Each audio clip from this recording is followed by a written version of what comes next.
हुकूमत के हटकंडे नाकाम। इमरान खान को अदालत से बड़ा रिलीफ मिल गया। इस्लामाबाद हाई कोर्ट ने पुलिस को इमरान खान को गिरफ्तार करने से रोक दिया है। चेयरमैन पीटीआई की 3 रोजा राहदारी जमानत मंजूर कर ली गई।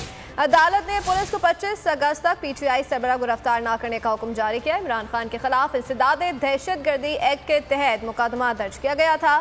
चेयरमैन पीटीआई ने अपने खिलाफ दर्ज मुकदमे से मुतालिक अदालत से रिजू करने का फैसला किया। अदालत ने हुक्म दिया कि इमरान खान बायोमेट्रिक के लिए अदालत आए तो गिरफ्तार ना किया जाए। इमरान खान ने दहशतगर्दी एक्ट के तहत दर्ज मुकदमे में गिरफ्तारी के खदशे के पेश नज़र अदालत का दरवाजा खटखटाया। मौक़िफ़ इख्तियार किया कि मुकदमे में शामिल तफ्तीशी होने को तैयार हैं। कोई मुजरिमाना रिकॉर्ड है, ना ही कभी सजा हुई। दरख्वास्त पर रजिस्ट्रार ऑफिस की जानिब से 3 एतराज़ आयद किए गए हैं। अदालत ने दरख्वास्त एतराज़ात के साथ समाअत के लिए मंजूर करते हुए 25 अगस्त तक इमरान खान को गिरफ्तार न करने का हुक्म दे दिया। मैं हूं जैस्मीन मंजूर और आप मुझे देखेंगे सिर्फ बोल पर।